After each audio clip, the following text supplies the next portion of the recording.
What's good, guys? Episode 76 of Like Father, Like Son. Peace. What's good with y'all? We got a lot to talk about tonight, man. We're gonna start off with James Harden. Anthony Davis came back last night, and It's good to see him back. My Lakers, Happy man right here, man. my Lakers got we needed a W. We got one last night. They look better. You know, having Anthony Davis back in the lineup.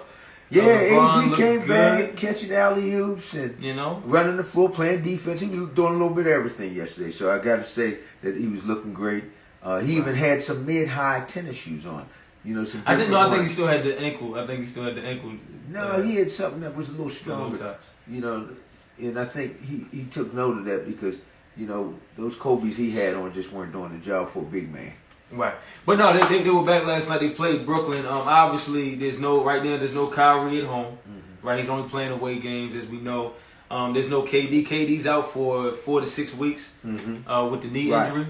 So it's just James Harden right now. He had a 36-point triple-double last night, and the rest of his team they combined for 34 points. The rest of the team, you saw the frustration you saw the frustration on his face during the game. And you saw the frustration in the press conference. So, what do you think? What do you think is gonna end up transpiring with the Nets because we're in the second half of the season now? What do you think is gonna end up transpiring with them? And we want to also talk about these rumors and these so-called reports that he might not be re-signing in the offseason. Mm-hmm. Well, number one, they didn't have a chance to win that game because they only had, like I told you the other day, man, they had 2 starters in the lineup for Brooklyn. Mm-hmm. You're missing KD, you're missing Kyrie.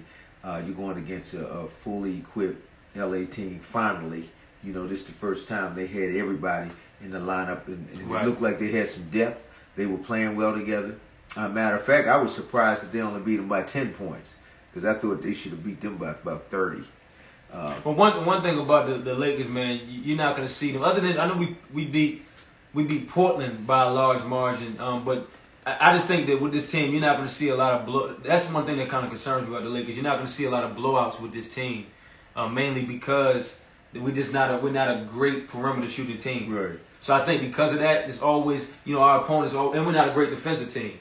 It's good to have AD back because he brings that defensive element. Yeah, he did bring that. But we're not really going to be blowing teams out like that. I don't think. The guys they have to depend on are veterans. That's not going to give you much more than 10 points a game. Carmelo, if he can get hot, he might give you about 12. But overall, with the veterans they have in the lineup, Westbrook, he used to be able to give you 18, 20. Which he still can. And still can. But he turns the ball over so much. So I think he played under control yesterday. Didn't make a whole lot of mistakes. So that was helpful for the team to be able to pull that win out. Of course, LeBron is LeBron. He's doing his thing. He's putting up good numbers, shooting the ball at a high percentage. 37 years old, looking 27. Yeah, so I think, hopefully they can keep things healthy so they can start to cut into that, move up that ladder and get themselves more closer to that 4th position, Right. So what do we think about Brooklyn right now? So in that press conference after the game, questions were being posed to James Harden that frustrated him, right, about reports. Right. And what he was pretty much saying is, his whole thing was pretty much, what's up, Jelani? James Harden's whole thing in that press conference was, unless you hear from me, then it's just a report. Right. Because he was getting frustrated about it because he said, listen, man, it's pretty. He said it's pretty simple. Of course, I'm not happy. The organization is frustrated right now. It's a lot of inconsistencies because of injuries and because of COVID. He's not gonna just say Kyrie, but that's been an inconsistency the whole year. So I'm sure for him now with KD, it was one thing when KD was still out there, but Kyrie was only playing, part-time basketball. Mm-hmm. But now that KD is going to be out for like at least a month and a half. Yeah. And you don't have Kyrie at home, a lot of it falls on James Harden. That's not what he came to Brooklyn to deal with. So I think that's why. Well, he's getting back what he deserves to a certain degree because when he left Houston, he left them hanging, right? He was mad because he said that he didn't have enough help on that team. So, here's a guy that now is on this team and all this is happening again. It's kind of like the same old situation because if you don't have KD in the lineup, you can forget it if Kyrie's going to be inconsistent. He's only going to be there for away games, and you know, Right. we don't know the situation with Kyrie even for away games. He may come to some, he might not be at some. Well, he's Depends been on playing what's in every going on. away game so far, and he hasn't missed anything because of injury. But that's or where health I protocol. say leadership comes in there. You know, James Harden's going to have to be a leader. He's going to have to kind of do what Westbrook did in Oklahoma City when he lost all his stars and he was playing with a group of guys and was just trying to keep everybody rolling and keep on playing hard. And that's what he's going to have to do. He's going to have to set the stage. He's going to have to be a point guard and a scoring guard.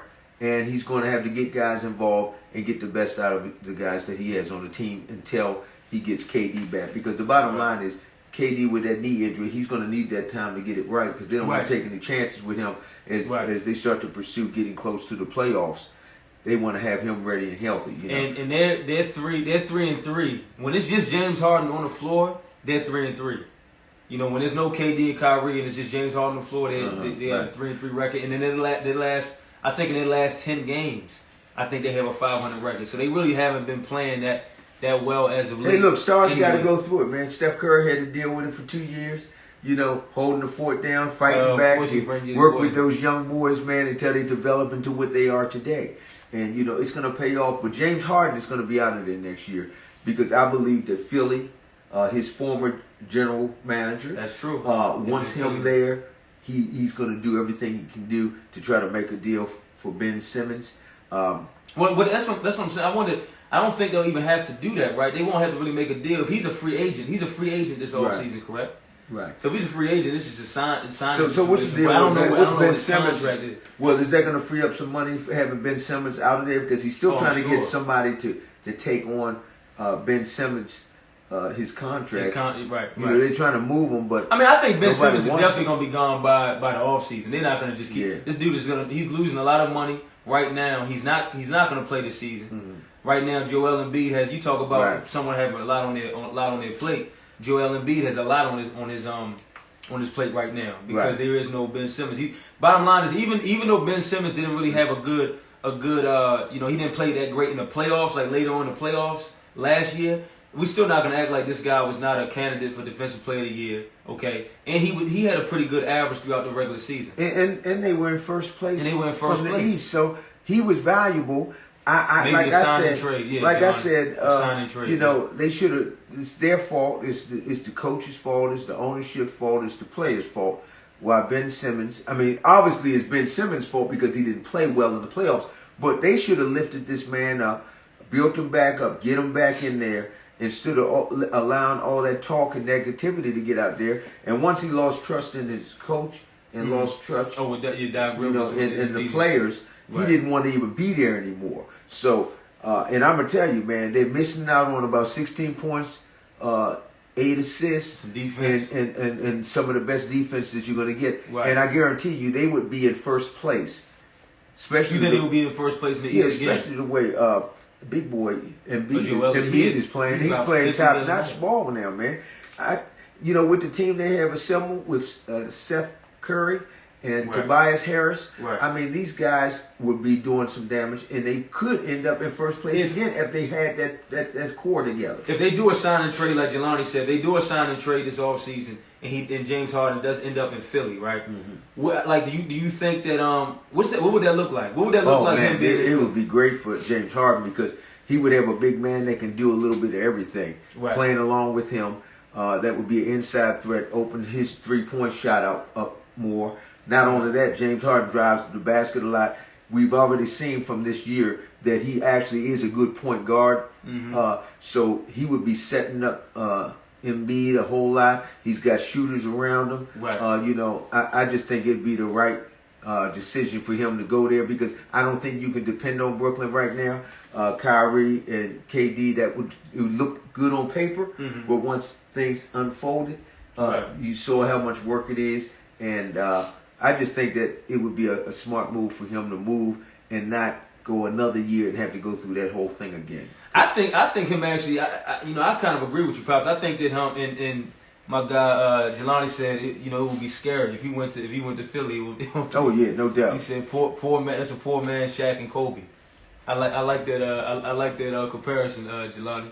Yeah, man. I actually think that if James Harden went to Philly, I would like to see that, because I think that it kind of puts him back into what he's more so accustomed to. Like when he was in Houston, right, he was more so accustomed to doing the bulk of the work on the perimeter, and then he had shooters around him. When he would drive to the basket, or they would bring the defense would bring a double team his way, or he would drive to the basket, and the defense would be drawing the defense. He was kicking out to shooters in the corner and the wings, and then when they would run that high pick and roll for him, when they had Clint Capella in Houston, that worked well for him too. Right. So I think that he would work well with Joel Embiid. Plus, Joel Embiid being someone who can do more than just score off of the pick and roll. Right. Someone who can give the ball, he'll face up, he'll put his back to the basket. That's going to take a lot of pressure off of James Harden as well. As opposed to right now, I feel like he's in a situation where he's on the court with Kyrie and KD, even though it hasn't happened a whole lot. When he's on the court with those guys, I feel like it's, all right, it's my turn. All right, now Kyrie goes, you're to KD. It's a lot of focus on the perimeter. He's become like the facilitator. He became the point guard in that scenario. Whereas right now, with both of those guys being, one being part-time and one of those guys being out, I think he has more pressure on this squad than he did in Houston, because I feel like he had better players around him in Houston, opposed to what he has, like what we saw last night. And I think he misses getting them buckets, man. I think he likes big numbers. He doesn't like to be getting 22 points a night or 20 points a night. This guy wants to be up there in the 30s. He wants to be looked at as one of the best scorers in the game again. And he won't get it there. Now, if he goes there with Joel, him and Joel will be the leading scorers on the team with the supporting cast. No threat to him. All these guys need to do is just to blend in, hit the open threes, hit the open shots, play good defense, and I think they'll be in good shape, man. So hopefully he makes that move and doesn't sleep on it, man, because if he makes a mistake and stays one more year with Brooklyn, I mean, unless things change with, the laws that they have in place in New York. Well, it depends on what happens this year. Like if KD comes back in about a month, and he's fine, he's healthy, he's able to get back out there and do what he does. If that happens, if Kyrie decides to get vaccinated, you never know what can happen. Too many ifs. But I'm just saying, you never know what can happen between now and then. Right. I think that he wants it to work in Brooklyn. I mean, you don't go to Brooklyn and team up with those guys for no reason. It would be like a failed mission if they were to walk away. If he was to walk away from the team after this year and they still didn't win a championship. Well, they were supposed to try to win it last year, and what happened? They did try to win it last year. Yeah, that's what I'm saying. So that was the year they were trying to win it, and then once they got, because Harden was there last year, right? Yeah, he got there so like midway through the season. He was there last year, so their goal was to win it. They had some injuries. Yeah, they had some injuries and didn't get it done. This year was supposed to be the year if they failed last year, and now it doesn't look like this year's the year. Because really, I really don't believe they're going to do it because I think health is going to be an issue. And with Kyrie's situation, I think that's going to be a problem for him as well. What do you think about what Aaron just said? He said, I think if Harden wants to win a championship, stay in Brooklyn for another year or so. He said best record when all three are playing is really good. He said, but second best option would be the 76ers for him. Mm-hmm. And that's I think that even when you heard James Harden, Aaron, that's a good point, bro. Even when you heard James Harden in that press conference last night, I think that's the frustration. He wants to compete and win a championship with that group. Mm-hmm. So I think right now he might not even be thinking about free agency. I just think that he's just frustrated because he came there for them to do something special. It didn't happen last year, even though they came close.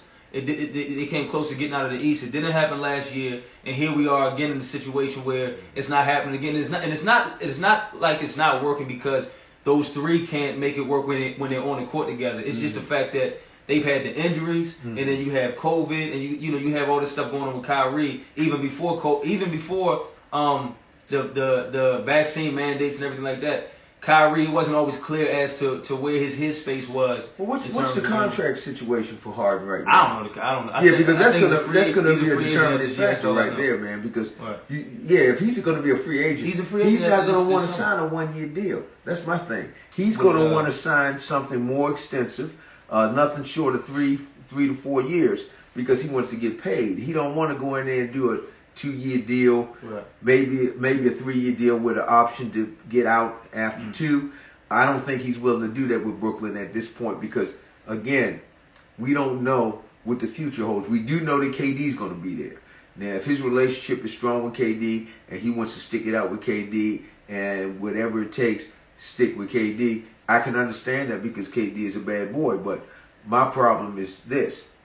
You got to have the pieces around you. And you have to have the money to give other players, some quality players there. And I don't think they'll be able to do it with those 3 stars. And that was the thing. That was the reason why, I mean, as much as I like James Harden, I respect him, I didn't really want him to... I didn't like that acquisition only because I felt like they had a stronger supporting cast around KD and Kyrie before he got there. Right. You know what I'm saying? And I thought they could have won a thing. championship with that team. Right. So when they got James Harden, they lost some of the depth. Mm-hmm. To me, that's the issue. You lose some of that depth. And now, when KD does get hurt or Kyrie is only playing part-time, right. you can see the lack of depth on that squad. Because Harris is hurt as well, right? Yes. Joe Harris. Yeah, and Joe Harris was bringing some outside shooting for them. And with him off out of the lineup, there you go, man. You don't have a lot of shooters out there. Right. They picked up Patty Mills, right? Patty Mills. I like Patty Mills. You know, he does a good job. But him and Harden can't do it together. If they had KD, that's helpful. Right. That's still not going to get them over the top against Milwaukee. And it's going to be a battle for them to get past Philly in a head-to-head. Right. But, you know, Milwaukee is the team that they're going to have to knock off. And that's the bottom line. And Milwaukee looks good. You know, one thing I like about Milwaukee good. is they got this superstar in Giannis, and then they have a good, a well-constructed team around him. As long as those guys stay healthy. Because if Middleton's healthy, right. and, you know, their point guard is healthy, Holiday, you know, they're going to be in good shape. But if they lose one of those individuals, then you're going to start to see them suffer a little bit. Right. You know. So, okay, what do you say? Heat and Bulls, too. Jelani. Oh, that's right. You're right. Jelani, you know, they were actually I was watching something today. They were talking about Miami. And you saw what Miami did to my Lakers before AD got back, even though we fought our way back in that game. But the question was posed today when I was watching some of these sports talk shows, and they were saying, you know, is Miami the most dangerous team in the East? Mm-hmm. I still personally feel like you got to give that respect to Milwaukee. I think that Milwaukee is still the team they most to beat in the East. But Miami is dangerous, and I forgot, and I keep forgetting that they have, even though he's not playing right now, they have Victor Oladipo. Yeah. So in Chicago, they're a great team, too man. many injuries right now, though. Yeah, they got injuries. Is that why they got beat up that night That's what I'm saying. we saw? Because we saw them get beat up pretty bad one night, and I was a little concerned about you know, how they were going to be able to move forward, because I really believe that they're going to drop down around that 5-6 slot because mainly because of the injuries. But even when they were a number 1 seed, I told you, I was kind of waiting. I mean, I respect the Bulls, and being like Drew and me and Frank talk with us all the time. I respect the Bulls, but I was waiting to see them play, you know, Brooklyn, play Golden State, play teams like Phoenix, play some of these other top teams in the league record-wise. Right. And you saw what happened. They got blown out by your boys. They got blown out by Brooklyn. To me, that's more consistent with where I think the Bulls are right now. And then you add the injuries on top of that, they're going to definitely drop in the rankings. Yeah. And if they get in the 5th spot and get to that first round playoffs, they could win that series and move on to the second round. They have that capability if they have a healthy team coming in there. I like what Drew said. He said he's going to he would take the Bulls more seriously after All-Star Weekend. He said right now they have too many injuries and uncertainties. He's right though, but I still have to give respect to where they position themselves at this point, because it wasn't like we expected.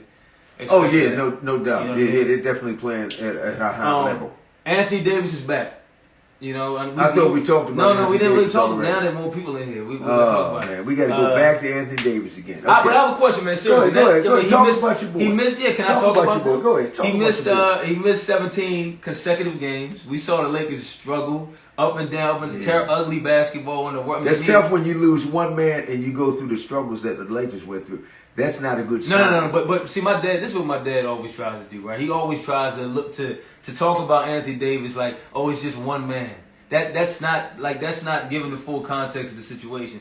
2 years ago, he's a great man. He's a great player, no doubt. You even said it earlier today when we were talking off the record. You even said when we were talking on the phone, and you said that the way the Lakers are set up, you have to have both LeBron and AD in the lineup for them to have a chance to do anything. Well, yeah, to be successful. But so what I'm I mean, saying they could is, make the playoffs, but they might be in that 8th seed. even though he only played about, he's going to be on a minutes restriction, even though he only played about 25 minutes last night against Brooklyn, I saw a major difference in that team with just adding him back to the equation. Oh, yeah, no doubt. Defensively, the tempo, just the excitement of the guy, like them playing a little bit better. Well, I'm sorry, I don't want to cut you off. You were into that thing, man. You were into that thing, but I have to cut him off right now. Come on, come back into the picture. Come back into the picture. Man. What you gonna say? Talk. What I did want to say is that one of the reasons is because those guys have been playing a lot of ball while he's been sitting. But I'm just saying they have a chemistry with themselves. The only chemistry. That chemistry was looking horrible. The only one without the chemistry that's been the talk of the town. No, not just Russell Westbrook, Dad. Hey guys, Russell Westbrook. What? Every headline on the Lakers, who is it about? Well, it's about Russ, but it's over. Russ and Frank Vogel, but that's overblown. That team looked hard. I mean, come on, man. It's not just Russell. The only person. Chemistry. It was chemistry. No. To me, there's no. To me, up until last night. That's their offense. Up until exactly, the offense was looking bad, but the offense was looking pretty bad while AD was out, man. I mean, other than LeBron James. Right. Other than Malik Monk stepping up every day. Monk's been playing really well. hasn't been good this year. I mean, we just signed Stanley Johnson. Who would think that a guy like Stanley Johnson would be somebody on a regular good team? THT should be coming off the bench. He comes off the bench on our team most of the time. So who your starters then? Who they start? The only people that I would consistently want to see still obviously is going to be LeBron, Anthony Davis. I would even put Russell Westbrook in that conversation. I think there's times where he can come off the bench. They got a lot of veterans, man. I think that's one of the reasons why they've been struggling, because they don't play good defense, and defense wins games. We all know that, and if they knew that going into the season. That's the concern that I have, because the coach. That's concerning for management. He is known to be a good defensive coach. But I'm only concerned with take away his pieces and give him this group, and obviously you want him to turn these guys that have been in the game for years into defensive players. That's just not going to happen. But whose fault is that? General manager. Rob Pelinka was getting a lot. Listen. When Magic Johnson left, the way he left, when he was just. Well, Genie saw the confusion. Magic saw the confusion. But hold on a second. And he said, "I got." But when Magic decided to leave on a random Tuesday night when they were about to go play, all right, when he just decided to just tell them, that was kind of crazy. I'm saying when Magic did that, and they went on to the next year, they went on to win the championship in the bubble. Rob Pelinka, he was all of a sudden he was getting all this respect, which is fine. Right. But my whole thing is, in a situation like what you're seeing right now, he got respect a couple of years ago. I think it's time for him to get some blame, because they put this team together. Oh, Rob definitely got to get blame. They put this team together. I wasn't a fan. Listen, I'm a Lakers fan. And I was telling you guys the whole offseason, after one move after the next, I was not a fan of the moves they were making. Let me ask you this question. Do you think that Rob is co-signing to what LeBron wants? Because, I would think if Rob came to LeBron and asked him, do you want Russell Westbrook, or do you want us to look for some other pieces? Being the type of mind that LeBron is, a basketball mind, a guy that understands the game and knows what he needs, what made him want to get a point guard when he's the point guard on the team, unless he wanted him to be a second string point guard? Of course he didn't. I just don't understand. He's not a good shooting guard, so why would you get... And $40 million I'm talking to you about, guys, you could get 2 players for that. I never understood the acquisition of Russell Westbrook. So LeBron, I think, was looking more so thinking that the big name, they could benefit some kind of way from Russ. I think LeBron was just trying to. I think LeBron was trying to do what a lot of people have criticized him doing over the course of his career. I think he was trying to stack up. And it was not necessary to just stack up and put all this individual talent on the team, and it doesn't even make sense. Right. I mean, the thing about Russell Westbrook is we've been criticizing him a lot. The man's been a turnover machine since the beginning of his career. Okay, he's made bad decisions since the beginning of his career. Back when he had some good years. He's had great years. And he plays better when you don't have a big man in the middle. Aaron said Bron made those changes. Bron made them. Aaron, I believe. He deserves some blame. He deserves blame. But I'm just simply saying with Russ, he's always been this way.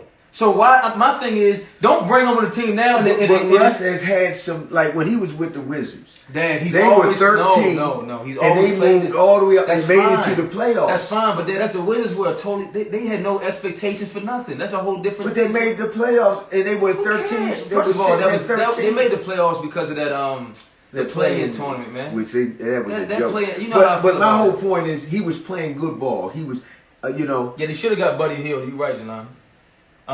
Aaron said, I think Westbrook's play is getting overblown. Thank you, because his numbers are very similar to his career numbers, but it's just not a good fit. That's how I feel. This is who Russell Westbrook's always been. And that's what I said, Aaron. Made no sense. He's a point guard. LeBron is a point guard. LeBron is not going to give up that rock. I knew when they first chose him, we talked about it. I said, LeBron's not giving that rock up and let him run the offense. He's just not going to do it. But he is too many times, in my opinion, right now. It wasn't necessary. Well, it is what you could have got DeMar DeRozan. You could have got Buddy Hield. Put it like this. They can win as long as they have their whole squad.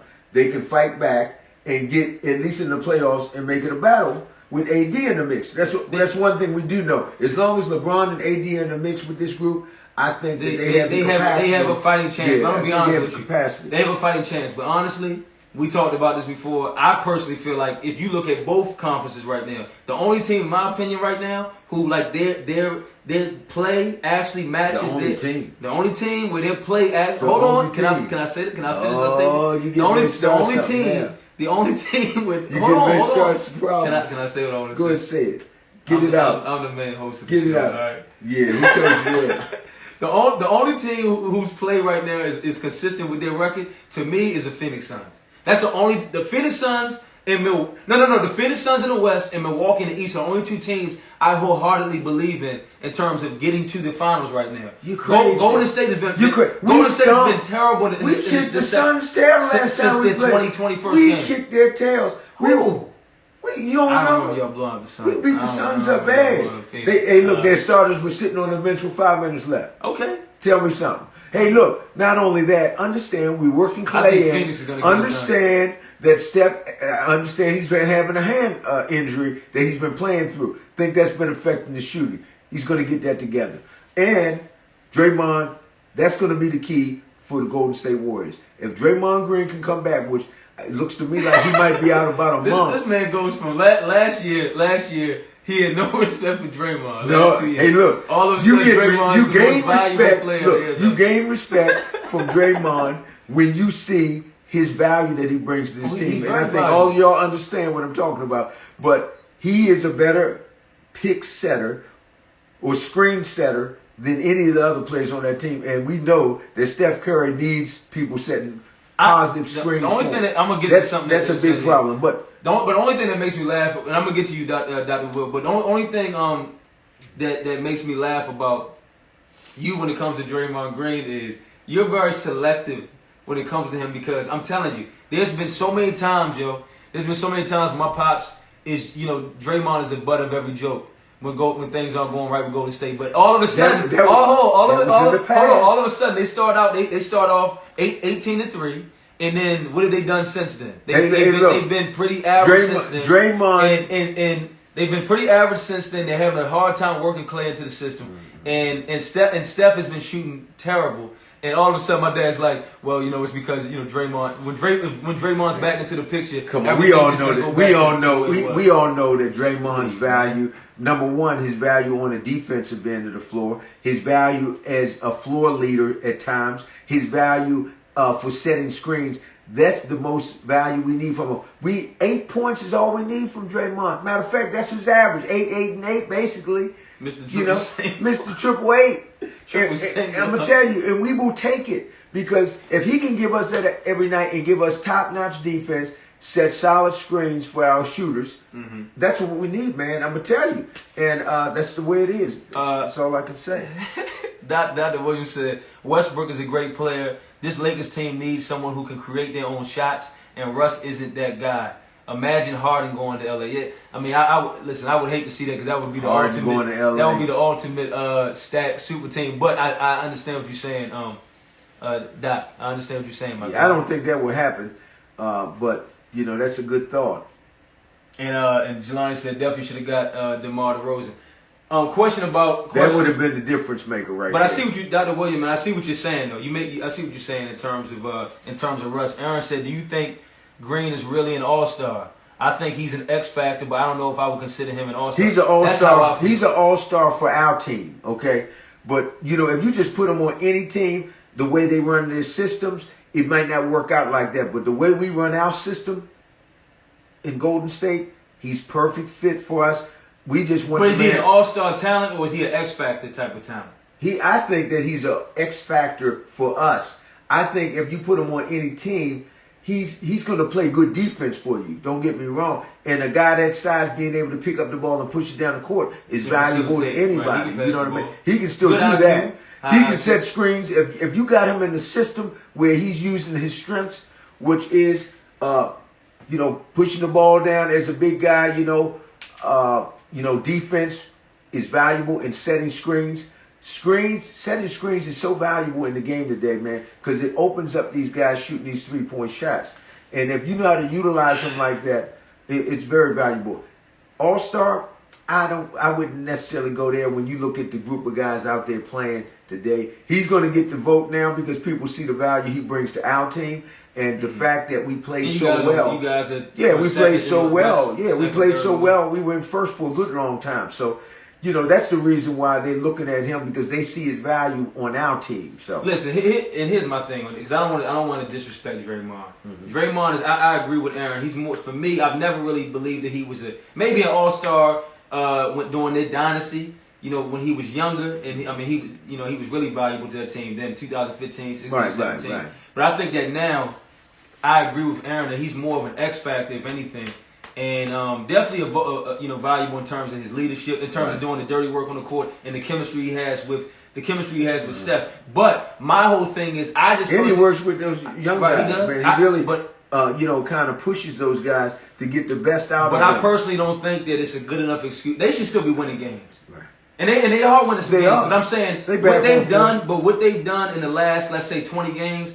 I don't think that just him being out is a good enough excuse for what they've done in the last. Well, they've already turned the corner, and they make the adjustments to not having him out there. So now you got the young boy.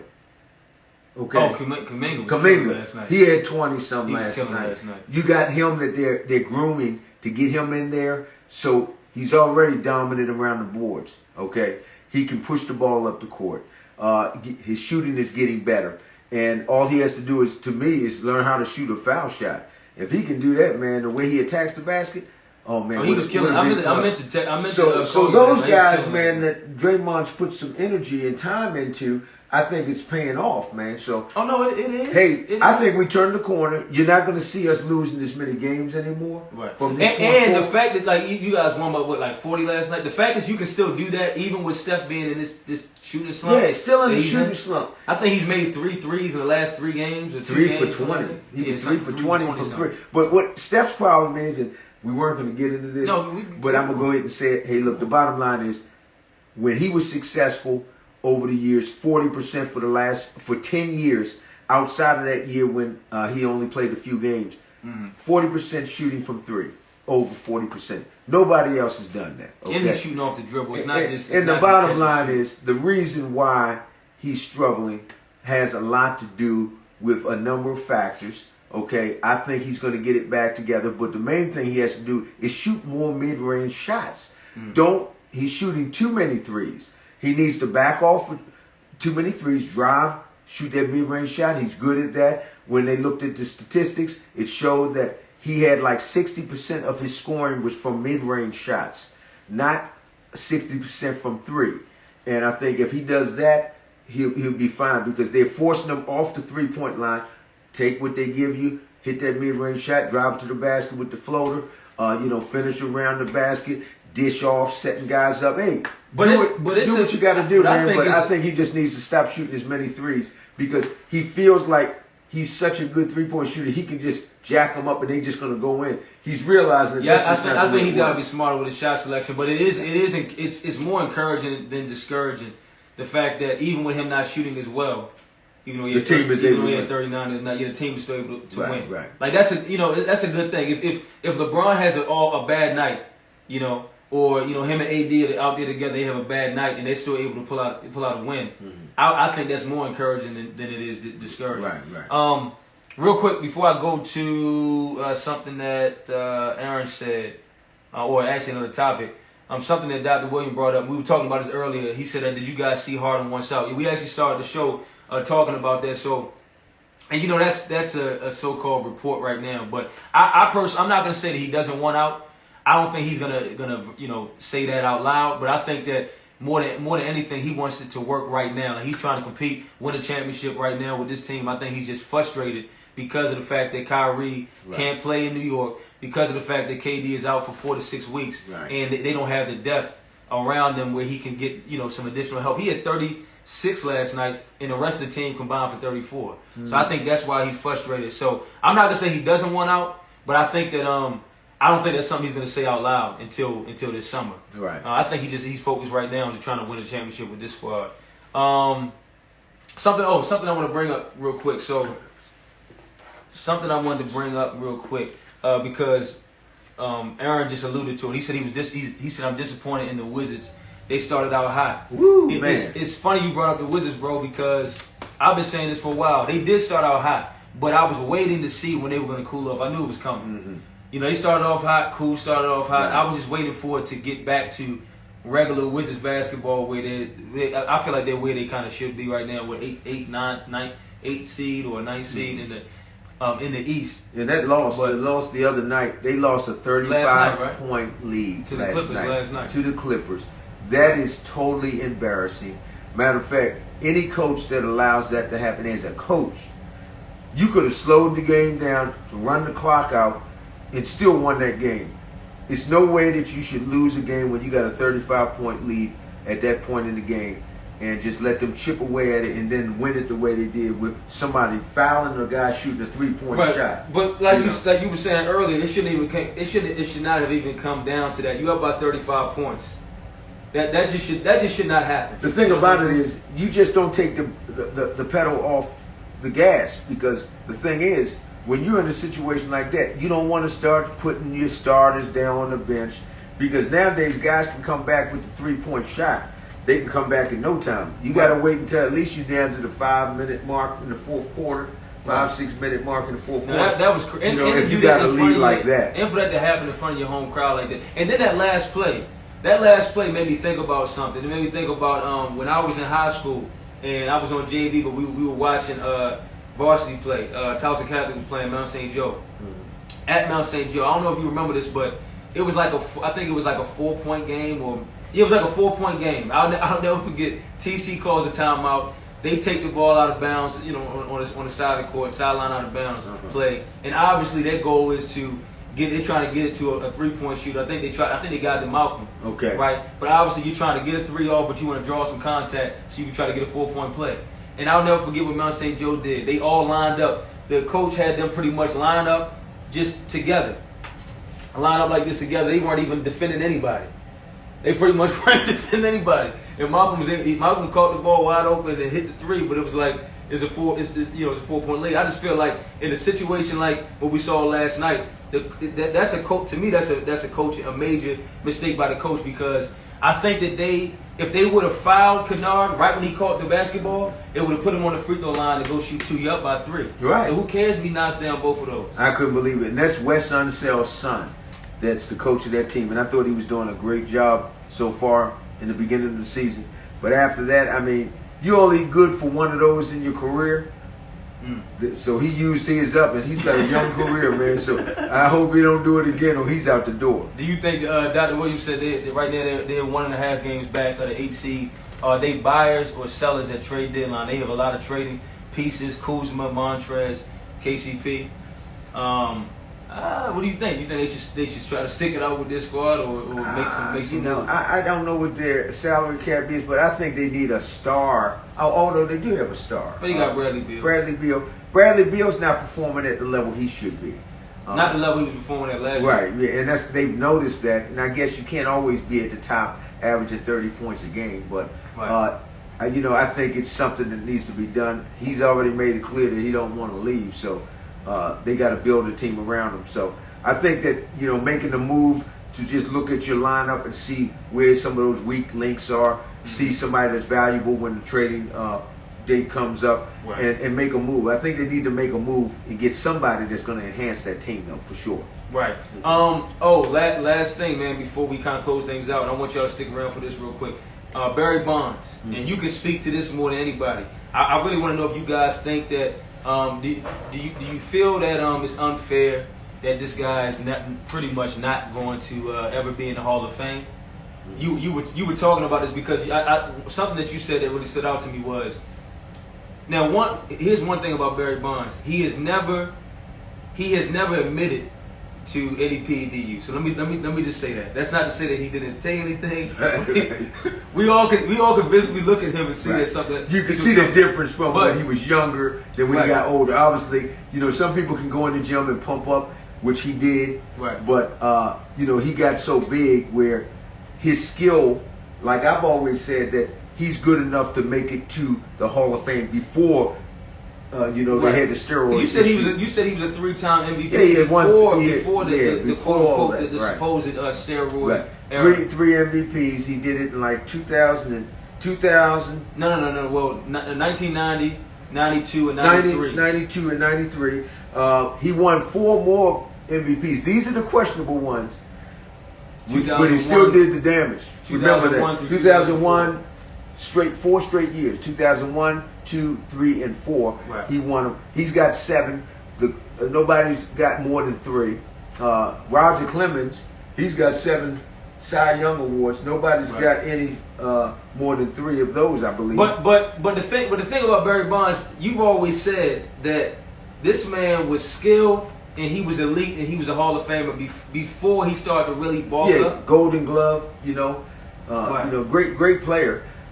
So we thought that he would get in, but because of that, it's some people out there that didn't want to see them get in there. They had a rule change. Many of you may know if you've been reading anything about it, but it was like a 15-year span where they would have gotten an opportunity to get voted, and their votes have been going up. You can appear on the ballot for 15 years. Yeah. But now they cut it down and changed the rule change in 2014. Now it's like 10 years, and this was the 10th year for him and Clemens. Him and Clemens and a couple other guys. So, but I know for sure those two. But now they're going to have to go to another committee outside of that committee to possibly have a chance to get in. The interesting thing is the commissioner, Bud Selig, he got in the Hall of Fame, and he was the commissioner during the time when all this was going on. When he actually acted like he didn't know it was going on until a later date, but come find out when he came before the Congress, they found out he admitted that he knew about it 4 years prior to the time that he said. But he got in the Hall of Fame by a separate, they said like another committee. Like some veteran committee. They got him in. And then not only that, he was an owner at the same time that he was a commissioner. Now, answer this question. Baseball made millions of dollars during that time because sales were down, interest wasn't there because it wasn't a lot of action. People wanted more action, and then all of a sudden these guys started hitting these home runs, stadiums filled up, money was rolling in. Obviously, they never paid any money back.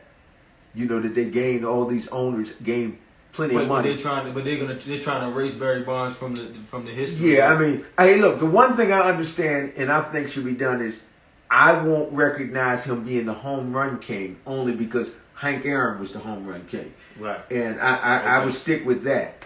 I don't recognize him as the single season home run leader, which he got 73 one year and the record was 61. Or actually it changed because I think Sammy Sosa or Mark McGwire had broke that record of 61. Right. But he went on and smashed it with 73. Right. I think those records should hold up. You put an asterisk next to them, right, and you put them guys in the Hall of Fame. They deserve to get in the Hall of Fame based on what they've done for the game. I think they paid the price. It's been 10 years, man. Especially him. Yeah. So I like to hear some feedback from some of the other people. But something that Dr. Williams said was Ortiz, who just, he got in on the first vote. First ballot Hall of Fame. He said Ortiz was found to have tested positive for PED. Exactly. He said, I don't know how he gets in over Bonds and Clemens. Right. And I was getting ready to bring that up because I heard about that, and that means a lot. But now they're making it about character now. Now it's about, well, we're looking at the character of the people because it's mainly because Roger Clemens and Barry Bonds never admitted to doing it. Never admitted. That's what the problem is. And that's what I was talking to you. That's what I was talking to my pops about regarding Alex Rodriguez. Now, Alex Rodriguez had been denying it for years, and then all of a sudden he comes out and admits that he had been lying about it, and he gets to pretty much enter back into the league and kind of go out. I mean, I'm sure his career still didn't end the way that he would have, planned on it ending. But he still was able to come back, get his reputation back. You see him on different shows now, endorsements. You kind of he seems to have gotten his reputation back to a degree. Right. Whereas with Barry Bonds, especially, I just feel like, man, they're trying to erase him from. Yeah, they kind of like don't even want him involved in baseball. I think just recent years he was able to participate with maybe as a hitting coach or something. Right. But for a good while, nobody wanted to touch him, man. I thought it was pretty bad. But, a lot of people had a problem with his personality, didn't like his arrogance and all that stuff. But that should not determine what you do on the field. Because if you look back at all the different people, as I was reading a little bit more, it's people that have done so many different things that made it to the Hall of Fame. We can go down the list of bad people that made it to the Hall of Fame. That's the same thing with Terrell Owens. Well, remember all that stuff on T.O.? It was like, is this about his play on the field? Because if we're talking about his play on the field, he's first ballot. It seems like you guys are dealing with his character, maybe his arrogance, maybe some of the blow-ups that he had on the sidelines, maybe some of the back and forths he had with quarterbacks. But at the end of the day, it should be about your play, right? But CBS also put something out that Joe Morgan, who was a Hall of Famer from the Cincinnati Reds, he came out. He was a sports. He was on Monday Night Baseball or something like that. As a commentator.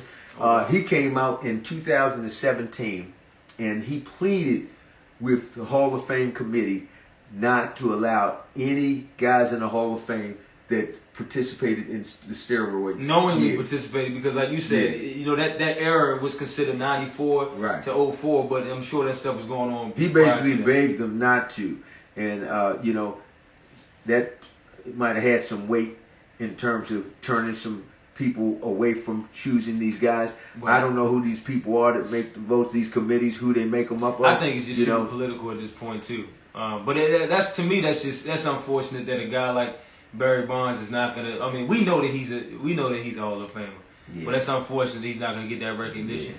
But yeah, guys, thanks for tuning in for episode 76 of Like Father, Like Son. If anybody you want to share this with anybody, we're gonna populate it on our YouTube channel, Like Father, Like Son on YouTube, and we have some other content coming. Between now and our live show next week. So appreciate you guys tuning in. Until next time, Like Father, Like Son. Hey, have a blessed one now. All right, y'all.